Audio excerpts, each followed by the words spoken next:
37 минута, 3-0. Какво се случва на стадион Васил Левски? Левски е в нокдаун.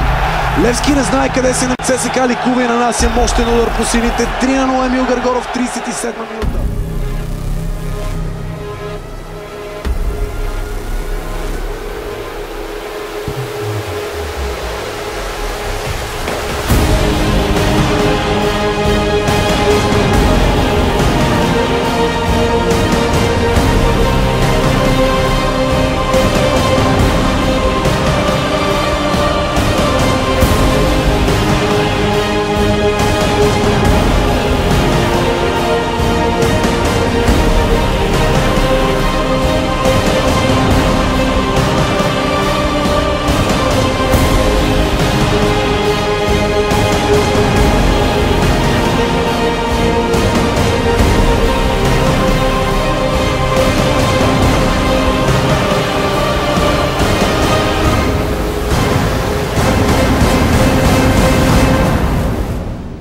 Иван Стоянов, може би за последен път нещо опасно, възможност и гол. ЦСКА измъква най-вероятно трите точки дълбоко в добавеното време на този матч.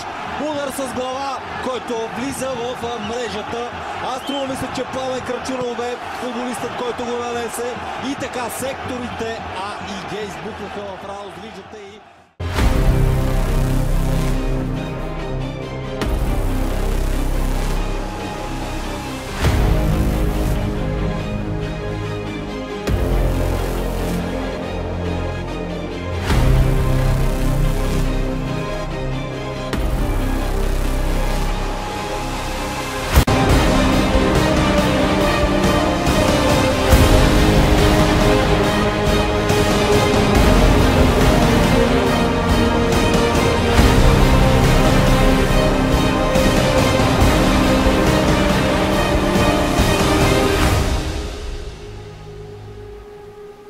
Това е истината.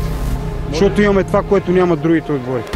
Имаме характери, имаме и сърце, имаме и публика, която ни подкрепя във всеки един момент. И заради това ще бъдем най-добрите. Както на трибуните, така и на терена.